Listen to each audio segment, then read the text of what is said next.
Hello बच्चों, कैसे हैं आप लोग। आशा करता हूं कि आप लोग स्वस्थ होंगे, मस्त होंगे और अपने किताब से जुड़े होंगे, मेहनत कर रहे होंगे। तो चलिए बच्चों, हम लोग जैसा कि इससे पहले गुरुत्वाकर्षण बल और वैद्युत बल में हमने तुलना पढ़ा था, उसके बारे में सीखा था और मुख्य बातें भी जानी थी जो एक ऑप्शनल की दृष्टि से बहुत महत्वपूर्ण था। अब बच्चों, हमने जितने टॉपिक पढ़े उन टॉपिक में सबसे महत्वपूर्ण अगर अभी तक था तो एप्सिलॉन नॉट का आंकिक मान, विमीय सूत्र, है ना। इसके बारे में हमने जो जो महत्वपूर्ण था उसके बारे में मैंने बताया और कूलाम साहब का सदिश रूप भी बताया। चलिए बच्चों, ज़्यादा बात ना करते हुए हम लोग चलते हैं अपने टॉपिक की ओर। तो आज बच्चों हम लोगों को पढ़ना है वैद्युत क्षेत्र या वैद्युत बल क्षेत्र। क्या पढ़ना है बच्चों? हम लोगों को पढ़ना है वैद्युत क्षेत्र या वैद्युत बल क्षेत्र। बच्चों इंग्लिश में इसको कहते हैं इलेक्ट्रिक फील्ड, इलेक्ट्रिक फील्ड और इलेक्ट्रिक फील्ड फोर्स।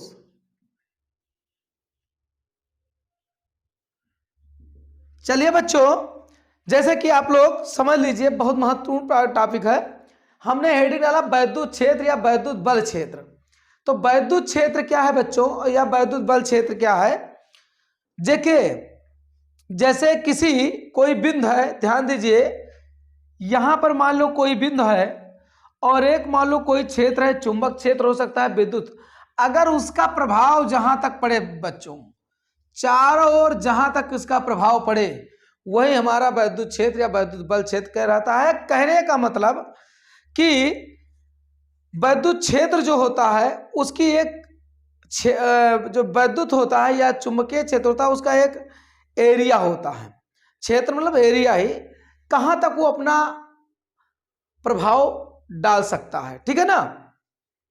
तो बच्चों सबसे पहले जैसे मान लीजिए यहां पर हमारे एक आवेश है और इस आवेश का मान लीजिए ये क्षेत्र है। क्या है बच्चों? ये क्षेत्र है। अब अगर हम बात करें, ये कोई आवेश रखा हुआ है, ये कोई आवेश क्या है? रखा हुआ है। तो ये आवेश के कारण हो सकता है इसका प्रभाव यहां पूरे में फैला हो। ये पूरे में क्या है बच्चों? अब कैसे इसे पता करें? जैसे कोई एक स्रोत आवेश यहां था, इसको हम बोल दिए स्रोत आवेश। क्या बोल दिए बेटा? स्रोत आवेश बोल दिया। क्या बोल दिया? स्रोत आवेश बोल दिया। अब दूसरा अगर आवेश लाया जाए, मतलब ये मुख्य स्रोत आवेश हो गया, स्रोत आवेश हो गया। अगर दूसरा आवेश लाया जाए तो उस आवेश को ये आवेश क्या करेगा? या तो उसे आकर्षित कर लेगा या तो प्रतिकर्षित कर लेगा। कहने का मतलब ये है कि अगर यहाँ वो आवेश अगर इसी सजातीय है तो प्रतिकर्षित करेगा और विजातीय है तो क्या करेगा? आकर्षित। कहने का मतलब ये आवेश मैंने माना है कुछ समय के लिए कि ये धन आवेश है और दूसरा कोई धन आवेश आया तो उसे क्या करेगा? प्रतिकर्षित करेगा। या हो सकता है ऋण आवेश हो, दूसरा आवेश भी ऋण आवेश हो तो वो भी उसे प्रतिकर्षित करेगा। अगर ये कहीं धन आवेश है और उधर से आने वाला ऋण आवेश है तो उसे क्या करेगा? आकर्षित करेगा। तो बच्चों हमारा ये परिभाषा क्या बनेगा? वैद्युत क्षेत्र या वैद्युत बल क्षेत्र किसी विद्युत आवेश अथवा आवेश के चारों ओर का वह क्षेत्र। हमने क्या कहा बच्चों? इसका परिभाषा क्या बनेगा कि वैद्युत क्षेत्र या वैद्युत बल क्षेत्र किसे कहते हैं? तो इसका परिभाषा बनेगा किसी विद्युत आवेश के चारों ओर का वह क्षेत्र। किसी विद्युत आवेश अथवा आवेश के चारों ओर का वह क्षेत्र जहां कोई दूसरा आवेश लाया जाए और वो आकर्षण अथवा प्रतिकर्षण बल का अनुभव करे तो उसे वैद्युत क्षेत्र अथवा वैद्युत बल क्षेत्र कहते हैं। फिर से एक बात सुनिए बच्चों, कहने का मतलब है किसी विद्युत आवेश अथवा आवेश के चारों की ओर का हुआ क्षेत्र किसी विद्युत आवेश, किसी बिंदु का विद्युत आवेश अथवा आवेश के चारों ओर का वह समुदाय या चारों ओर का वह क्षेत्र जहां आकर्षण अथवा प्रतिकर्षण बल का अनुभव करे उसे वैद्युत क्षेत्र या वैद्युत बल क्षेत्र कहते हैं। अब देखिए एक बार और हम समझने का प्रयास करेंगे बच्चों। देखिए यहां हमने क्या कहा, एक आवेश है। क्या है बच्चों? आवेश है। अब ये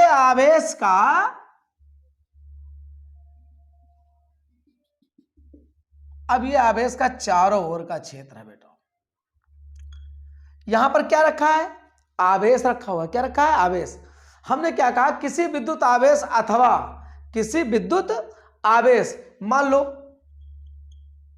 किसी विद्युत आवेश अथवा आवेश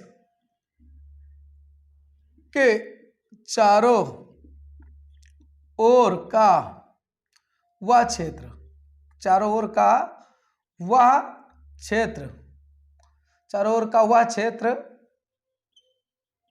जहां कोई आवेश लाया जाए।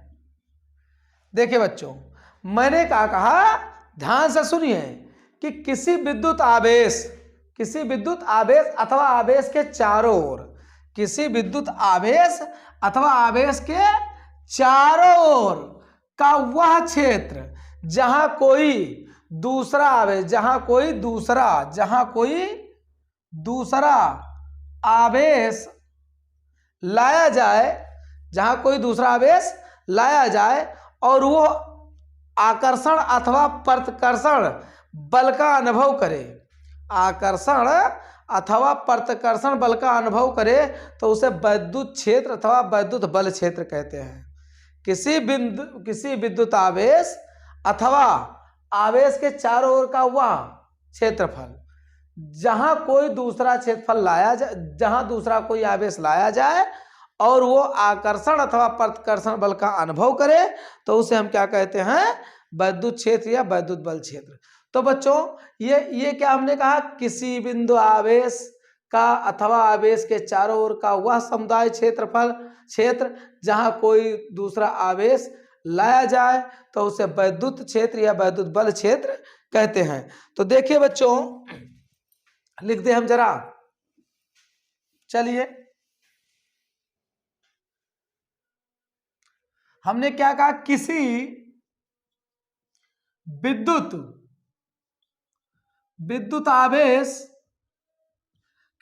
आवेश अथवा आवेश के समुदाय के चारों ओर, आवेश के समुदाय के चारों ओर का वह क्षेत्र, हमने क्या कहा, किसी विद्युत आवेश अथवा आवेश के समुदाय के चारों ओर का वह क्षेत्र जहां कोई दूसरा आवेश लाया जाए और वह आकर्षण अथवा प्रतिकर्षण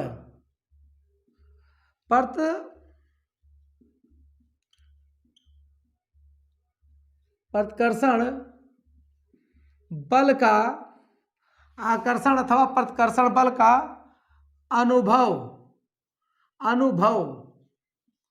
करे तो उसे वैद्युत क्षेत्र अथवा वैद्युत बल क्षेत्र कहते हैं। क्या कहा बच्चों हमने? देखिए परिभाषा हमने क्या कहा, किसी विद्युत आवेश के अथवा आवेश के समुदाय के चारों ओर का हुआ क्षेत्र जहां कोई दूसरा आवेश लाया जाए और वह आकर्षण अथवा प्रतिकर्षण बल का अनुभव करे, उसे वैद्युत अथवा वैद्युत बल क्षेत्र कहते हैं। जिसे हमने क्या कहा बच्चों, ये कोई विद्युत आवेश है और इसके चारों ओर का क्षेत्रफल है, कोई दूसरा आवेश इधर लाया जाए तो या तो यह आकर्षित हो जाए या तो फिर प्रतिकर्षित हो जाए, वही जो अनुभव करे वही को क्या कहेंगे, वैद्युत बल क्षेत्र या वैद्युत क्षेत्र कहेंगे। ठीक है, वैद्युत बल क्षेत्र अथवा क्या कहें, वैद्युत क्षेत्र अथवा वैद्युत बल क्षेत्र कहते हैं। ठीक, अब बच्चों दूसरी बात, एक बात ध्यान दीजिएगा, बहुत महत्वपूर्ण चीज है। क्या महत्वपूर्ण चीज है, थोड़ा नोट करिएगा, हम बता दें आपको क्या है। हम नोट में पढ़ेंगे वैद्युत क्षेत्र में रखा आवेश, ध्यान दीजिए, वैद्युत क्षेत्र में रखा आवेश यदि चलने के लिए स्वतंत्र है, वैद्युत आवेश में, वैद्युत क्षेत्र में रखा आवेश, जैसे देखो बेटा ये चारों तरफ का क्या है, वैद्युत क्षेत्र है और इसमें हमने एक आवेश को क्या कर दिया, बैठा दिया। तो वैद्युत क्षेत्र में रखा आवेश अगर चलने के लिए स्वतंत्र है तो वो बल के दिशा में चलने लगेगा। कहाँ चलने लगेगा बेटा, बल की दिशा में चलने लगेगा। ध्यान दीजिए, बहुत महत्वपूर्ण चीज है। वैद्युत क्षेत्र में, वैद्युत क्षेत्र में रखा आवेश यदि चलने के लिए स्वतंत्र है तो वो बल के दिशा में चलने लगेगा। यदि बल की दिशा निरंतर बदलती जाएगी तो आवेश भी चलने के लिए निरंतर आवेश भी बदलता रहेगा। कहने का मतलब है बच्चों कि अगर कोई विद्युत क्षेत्र है, उस विद्युत क्षेत्र में अगर कोई एक आवेश रख दिया जाए और वो आवेश चलने के लिए स्वतंत्र हो, यदि कोई विद्युत क्षेत्र है, बहुत मुख्य टॉपिक है बच्चों, यदि कोई विद्युत क्षेत्र है, उस विद्युत क्षेत्र में यदि कोई आवेश रख दिया जाए और वो आवेश चलने के लिए स्वतंत्र हो तो वो बल के दिशा में ही चलने लगेगी, बल के दिशा में चलने लगेगी। यदि बल की दिशा निरंतर क्या होगी, बदलती जाएगी तो आवेश भी निरंतर बदलता रहेगा, अर्थात वो वृत्ताकार मार्ग पर चलता रहेगा। ठीक है ना, ये बहुत महत्वपूर्ण चीज है। हमने फिर क्या कहा, यदि कोई विद्युत क्षेत्र है, उस विद्युत क्षेत्र में यदि कोई आवेश रखा है और वो आवेश स्वतंत्र है तो वो बल के दिशा में ही चलने लगेगा, और यदि बल की दिशा निरंतर बदलती रहेगी तो आवेश भी निरंतर क्या होगा, बदलता रहेगा बच्चों। अब आता है बच्चों वैद्युत, हमने ये टॉपिक लिखवा दिया। हमने क्या कहा बच्चों, हमने कहा एक बार फिर बता दें, यदि कोई विद्युत क्षेत्र है, यदि कोई विद्युत क्षेत्र है और विद्युत क्षेत्र में कोई आवेश रखा है, वो आवेश चलने के लिए स्वतंत्र है तो वो बल के दिशा में चलने लगेगा। यदि बल की दिशा निरंतर बदलेगी तो आवेश भी निरंतर परिवर्तित होगा या बदलता रहेगा, अर्थात कहने का मतलब है ये वृत्ताकार मार्ग पर कार्य करेगा। ठीक है, या वक्राकार कह सकते हैं। ठीक, अच्छा दूसरा हेडिंग है बच्चों हमारा वैद्युत बल रेखा। वैद्युत बल रेखा जिसको हम इलेक्ट्रिक लाइंस ऑफ फोर्स कहते हैं। वैद्युत बल रेखा, तो वैद्युत बल रेखा किसे कहते हैं, वैद्युत क्षेत्र में, वैद्युत क्षेत्र में किसी स्वतंत्र धन आवेश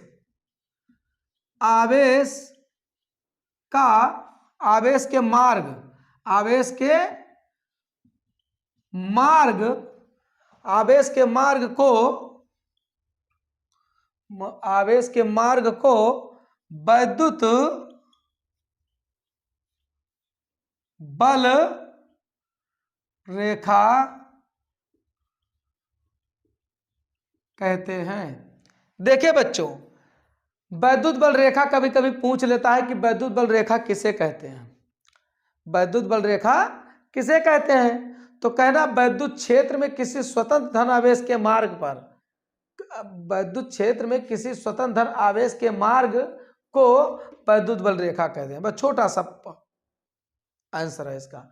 वैद्युत क्षेत्र में वैद्युत क्षेत्र में किसी स्वतंत्र धनावेश, वैद्युत क्षेत्र में किसी स्वतंत्र धनावेश के मार्ग के वैद्युत बल रेखा कहते हैं, को वैद्युत बल रेखा कहते हैं। चलिए बच्चों, तो आज हमने क्या सीखा भी, वैद्युत क्षेत्र या वैद्युत बल क्षेत्र। फिर नोट में हमने क्या बताया कि अगर कोई वैद्युत क्षेत्र है और वैद्युत क्षेत्र में कोई आवेश रखा हुआ है और आवेश चलने के लिए स्वतंत्र है तो वो बल के दिशा में ही चलने लगेगा, और यदि बल की दिशा निरंतर बदलेगी तो आवेश भी निरंतर क्या होगा, बदलेगा, अर्थात वो वक्राकार या वृत्ताकार मार्ग पर चलेगा। अब चलिए बच्चों, ये हम सीखे। उसके बाद में हम अब विद्युत क्षेत्र के चित्रों का प्रदर्शन देखते हैं। क्या देखते हैं बच्चों? विद्युत क्षेत्र का चित्रों द्वारा प्रदर्शन। चलिए,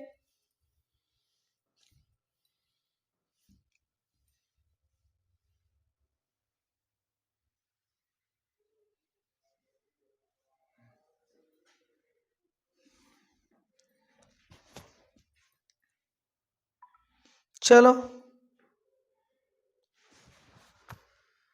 चलिए बच्चों,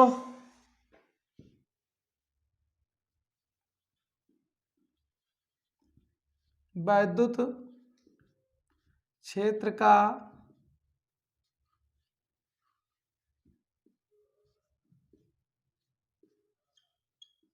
द्वारा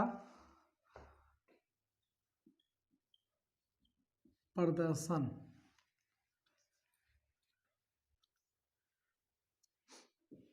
चलिए देखिए बच्चों, वैद्युत क्षेत्र का चित्र द्वारा प्रदर्शन क्या है? वैद्युत क्षेत्र का चित्र द्वारा प्रदर्शन। पहला, ध्यान से सुनिएगा बच्चों, अगर कोई धन आवेश है, अगर कोई धन आवेश है और इसका जब क्षेत्र बनेगा, वैद्युत क्षेत्र बनेगा, तो बच्चों इस क्षेत्र से यह अनंत की ओर जाएगा। कहां जाएगा बच्चों? अनंत की ओर जाएगा।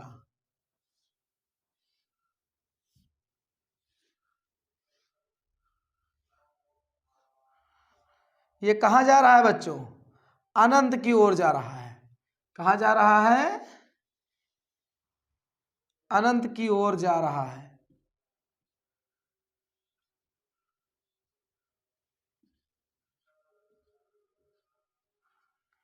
ये किसका संकेत है बच्चों?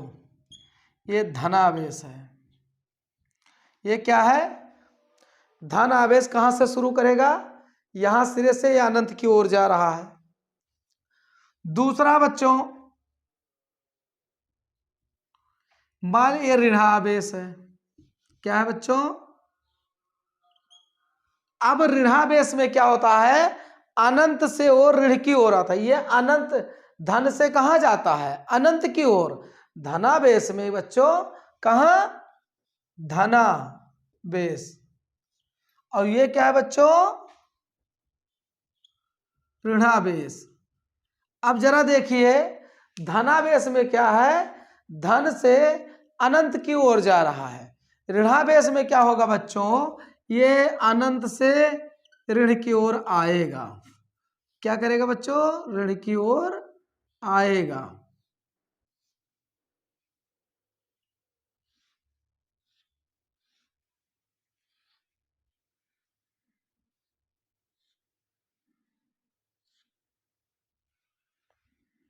ठीक है?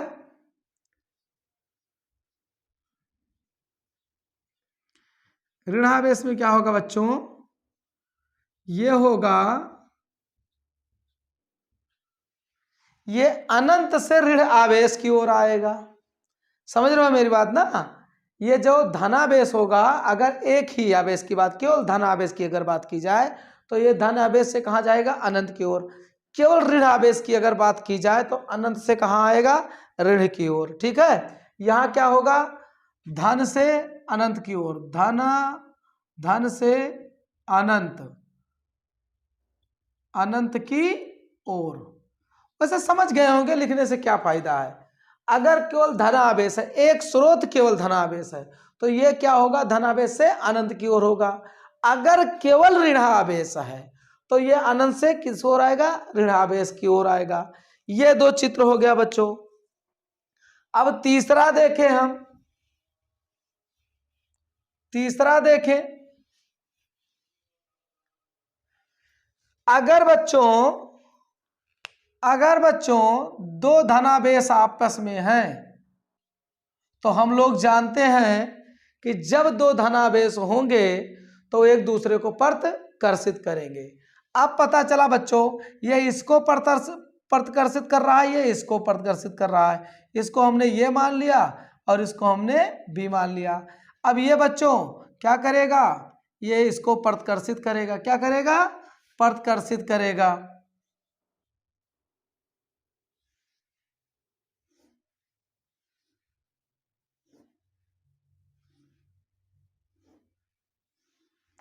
है ना। तो ये क्या करेगा, धन से कहां जाएगा, अनंत की ओर ये जा रहा है।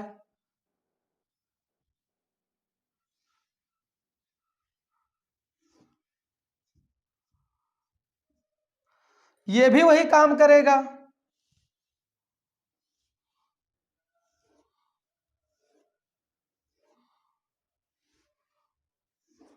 है ना। तो बच्चों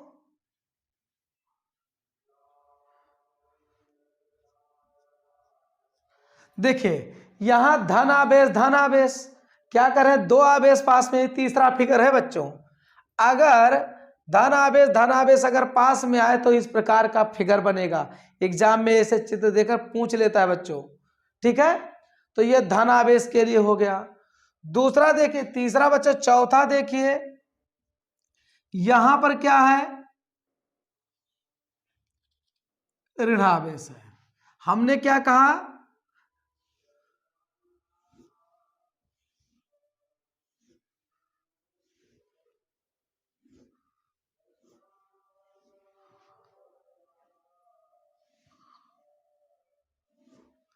देखिए यहां क्या था बच्चों, हमने पहले ही चित्र में अलग अलग करके बता दिया है। धन से कहां जा रहा है, अनंत की ओर। धन से कहां जा रहा है, अनंत की ओर। ऋण में क्या होगा, अनंत से कहां आ रहा है, ऋण की ओर।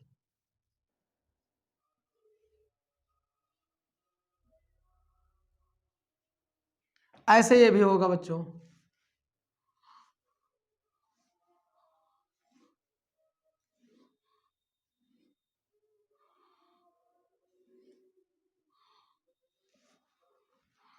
तो ये क्या होगा, ये भी यहां आएगा। ठीक है ना। ये क्या कर रहा है, धन धन है तो धन से अनंत की ओर जा रहा है, ये भी धन से अनंत की ओर जा रहा है। दोनों आवेश समान बेस हैं, सजाती हैं, एक दूसरे को प्रतिकर्षित कर दिए हैं, इसलिए टेढ़ा हो गया है। इसी प्रकार बच्चों ये ऋणावेश ऋणावेश है, मतलब सजातियां हैं। ये अनंत से ऋणार की आ रही हैं तो ये भी एक दूसरे को प्रतिकर्षित कर रही हैं, तो ये भी टेढ़ा। बस फर्क किस चिन्ह का है, फर्क किसका है, जब अनंत से आ रही हो तो समझ लो ऋणावेश है, और जब जान लो अनंत की ओर जा रही है तो धनावेश है। ठीक है ना। तो इस प्रकार का बच्चों आवेश, ये हमारा चौथा चित्र था।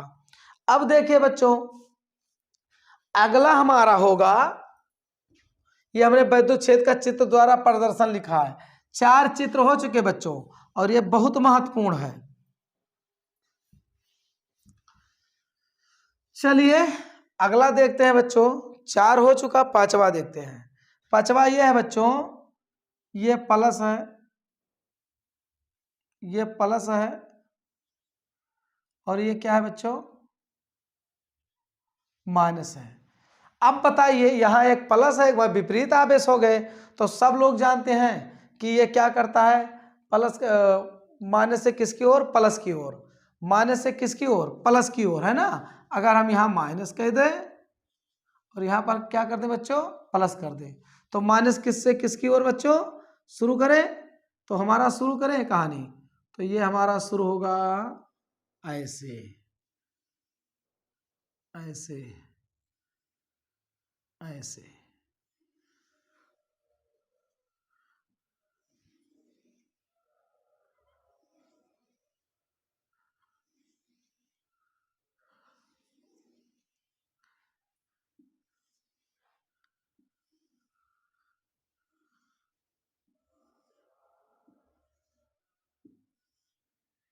ठीक है बच्चों, ये कहां से कहां की ओर, ऋण से धन की ओर।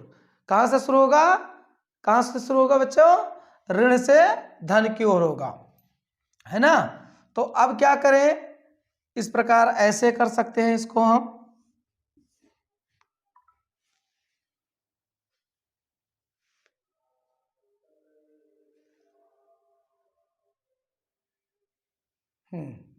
ये प्रदर्शन। अच्छा बच्चों, हाँ धन से ऋण की ओर, सॉरी, धन से कहाँ, ऋण की ओर, ये ऋण की ओर करते हैं, धन से ऋण की ओर।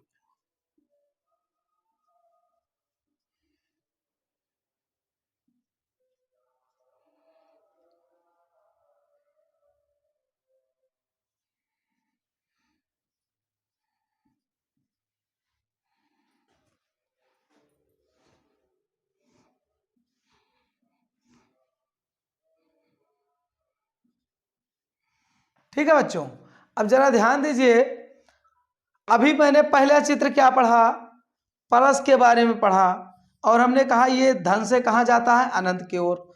दूसरा हमने क्या पढ़ा, ऋण के लिए वो अनंत से कहाँ आ रही है, ऋण की ओर। तीसरा हमने क्या पढ़ा चित्र में कि जब धन आवेश धन आपस में रखते हैं तो जब अनंत से आती है और धन आवेश तो एक दूसरे को प्रतिकर्षित कर देती है। उसके बाद चौथा हमने क्या पढ़ा, ऋण आवेश के लिए वो अनंत से कहाँ आती है, ऋण की ओर आती है। तो वो भी वहां भी हमने पढ़ा, देखा चित्र की प्रदर्शित कर रहा है। यहां देखे बच्चों, ये कहां से शुरू होती है, धन से शुरू होती है और ऋण से पे क्या हो जाती है, समाप्त हो जाती है बच्चों, ठीक है ना। तो हम क्या करें, ये वाला फिगर समझ गए ना। अब ये धन से शुरू है, कहां समाप्त हो रही है, ऋण की ओर। तो इसका एक दो फिगर और एक उसका हो गया बच्चों, एक फिगर दो फिगर, उसके बाद में हो गया तीन फिगर, फिर चार फिगर, ये पांचवा फिगर था। ठीक, ये हमारे था वैद्युत छेद का चित्र द्वारा प्रदर्शन, है ना। अब बच्चों कुछ और बेसिक है, अब देखिए इसे हम देखेंगे, दिशा और परिमाण की बात करेंगे। किसकी बात करेंगे, दिशा और परिमाण की बात करेंगे। ये सीरियल से है बच्चों।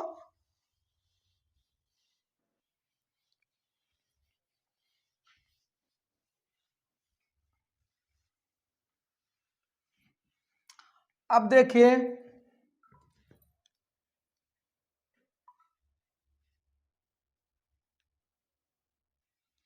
चलिए बच्चों, अब एक बात और है बच्चों, हमने जो जो पढ़ा ये ऑप्शनल था और महत्वपूर्ण भी थे। यदि किसी विद्युत क्षेत्र में, यदि किसी विद्युत क्षेत्र के रेखा पर किसी बिंदु पर खींची गई स्पर्श रेखा विद्युत क्षेत्र की दिशा को प्रदर्शित करती है। किसी विद्युत क्षेत्र की रेखा पर, किसी विद्युत क्षेत्र की रेखा पर किसी बिंदु पर, किसी विद्युत क्षेत्र के रेखा पर किसी बिंदु पर खींची गई स्पर्श रेखा विद्युत क्षेत्र की दिशा को प्रदर्शित करती है। जैसे बच्चों ये कोई विद्युत क्षेत्र रेखा है, अब किसी भी बिंदु की बात कर लीजिए, यहाँ ले लीजिए, यहाँ ले लीजिए, यहाँ ले लीजिए, यहाँ ले लीजिए, यहाँ ले लीजिए, यहाँ ले लीजिए, तो किसी भी विद्युत क्षेत्र, किसी भी विद्युत क्षेत्र की रेखा पर, किसी भी विद्युत क्षेत्र की रेखा पर खींची गई स्पर्श रेखा, खींची गई स्पर्श रेखा किसको संकेत करती है बच्चों, विद्युत क्षेत्र के दिशा को प्रदर्शित। विद्युत क्षेत्र के रेखा पर, विद्युत क्षेत्र के रेखा पर किसी बिंदु पर, विद्युत क्षेत्र के रेखा पर के किसी बिंदु पर, विद्युत क्षेत्र के रेखा के किसी बिंदु पर खींची गई स्पर्श रेखा विद्युत क्षेत्र की दिशा को प्रदर्शित करती है। अब जरा बच्चों देखिए, बड़ा मस्त क्वेश्चन आने वाला है। यहां पर नोट पे ध्यान दीजिए, नंबर 1,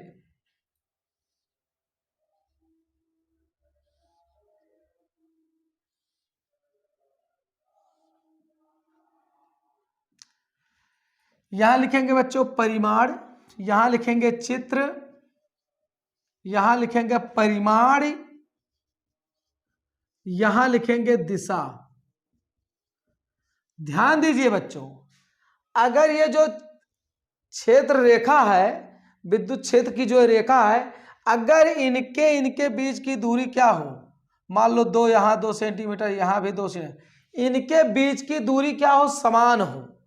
ऐसी रेखाएं जो एक तरफ जा रही हो और उनके बीच की दूरी क्या हो, समान हो, अर्थात परिमाण नियत हो। तो ये जब बराबर होंगे, इनके इनके सबके बीच की दूरी क्या होगी, जितना दूरी इनका है उतना दूरी इनका होगा, उतना दूरी इनका होगा, उतना दूरी, अगर ऐसा है तो उसको कहते हैं नियत।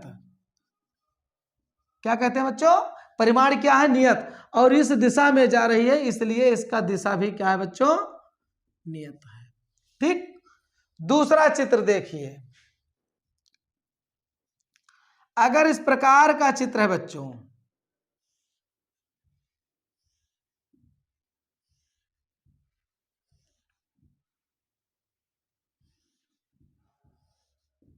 अगर इस प्रकार का चित्र है बच्चों, तो इसका भी क्या होगा, परिमाण नियत नहीं है, क्योंकि इसके बीच की दूरी कुछ दूसरा है, इसके बीच की दूरी कुछ दूसरा है, इसके बीच की दूरी कुछ और है, इसके बीच की दूरी और, बीच की दूरी डिफरेंस हो रही है। यहाँ डिफरेंस नहीं थी इसलिए क्या हो गया, नियत। यहाँ डिफरेंस है इसलिए क्या है, अनियत है बच्चों। क्या है, अनियत है। क्या है, अनियत है। तो दिशा तो नियत है, दिशा क्या है, नियत है। ये दो चित्र हो गया बच्चों। अब तीसरा चित्र हम देखें, इसको बिगाड़ देख लीजिए बच्चों। ये इनका बीच की दूरी, इनके बीच की दूरी, इनके बीच की दूरी, इनके बीच की दूरी सेम है, इनके बीच की दूरी, इनके बीच की दूरी डिफरेंस है। दूरी, इनके बीच की दूरी का अगर डिफरेंस एक बराबर है तो उसे नियत कहेंगे और दिशा भी नियत है। लेकिन यहाँ बीच इनके रेखाओं के बीच की दूरी डिफरेंस है इसलिए अनियत है और दिशा नियत है, क्योंकि इसी दिशा में जा रही है। दूसरा देखिए बच्चों,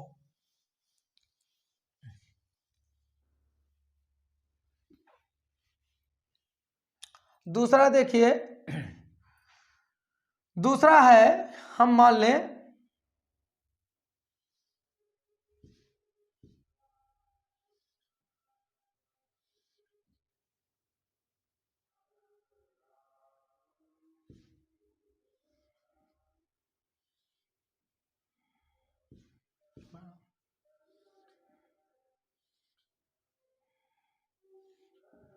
यहां देखिए बच्चों, ना इनके बीच की दूरी बराबर है, इनके इनके बीच की दूरी, इनके इनके बीच की दूरी, इनके इनके बीच की दूरी समान नहीं है, इसलिए क्या होगा बच्चों, अनियत होगा। परिमाण क्या होगा, अनियत होगा।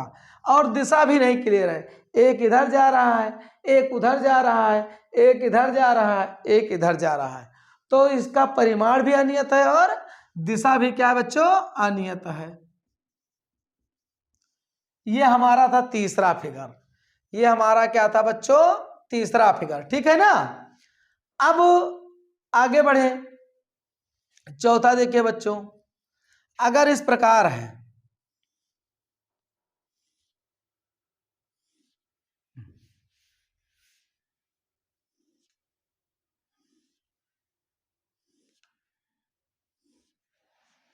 देखिए बच्चों, इनके बीच की दूरी क्या है, 2 है, इनके बीच की दूरी कितना है, 2 है, इनके बीच की दूरी क्या है, 2 है। तब तो परिमाण हमारा क्या है बच्चों, नियत है, लेकिन दिशा अनियत है। क्यों, आप लोग ये मत सोचिएगा कि एक ही दिशा में, हमने इससे पहले किसी भी विद्युत क्षेत्र की रेखा पर, किसी विद्युत क्षेत्र की रेखा पर खींची गई स्पर्श रेखा क्या करती है, विद्युत क्षेत्र की दिशा को प्रदर्शित। अब इनको कहीं स्पर्श रेखा खींचो तो सही से ये इसका दिशा दिखा रहा है, इसका दिशा इधर दिखा रहा है, तो कहाँ दिशा बराबर है, ये देखकर मत बोलना, क्योंकि ये वृत्ताकार की तरह बन रहा है। किस तरह, और वृत्ताकार जैसा चित्र बनता है तो निरंतर अपने बिंदु पर दिशा परिवर्तित कहता रहता है। नहीं, कंफ्यूज मत होना। क्यों, क्योंकि बहुत से बच्चे ऐसे होंगे कि ये एक ही दिशा में इसको समझ लेते हैं, ये नहीं है। हमने पढ़ा किसी भी विद्युत क्षेत्र के किसी भी विद्युत क्षेत्र के रेखा पर किसी भी बिंदु पर खींची गई स्पर्श रेखा क्या होती है, विद्युत क्षेत्र की दिशा को प्रदर्शित करती है। अब देखो, हमने स्पर्श रेखा खींचा तो दिशा इसको इधर बता रही है, इसका स्पर्श रेखा खींचा तो दिशा इधर बता रही है, तो दिशा भी क्या है, इनके बीच की दूरी तो बराबर है, यह लिए नियत हो गया, लेकिन दिशा क्या हो गया बच्चों, अनियत हो गया। ठीक, तो बच्चों आज हम लोग वैद्युत क्षेत्र या वैद्युत बल क्षेत्र के बारे में पढ़ा, और हमने ये भी पढ़ा कि यदि कोई विद्युत क्षेत्र में रखा था आवेश है और वो चलने के लिए स्वतंत्र है तो बल के दिशा में चलने लगेगा, या बल निरंतर बदलेगी तो आवेश भी निरंतर बदलेगा, अर्थात वो वक्राकार में चलेगा। उसके बाद में हमने वैद्युत बल रेखा के बारे में पढ़ा, उसके बाद मैंने बच्चों विद्युत क्षेत्र का चित्रों का प्रदर्शन पढ़ा। ठीक, तो बच्चों बस हम सोचते हैं कि आप लोग मेहनत करते होंगे। तो आज बस इतना ही, तब तक के लिए बच्चों बाय।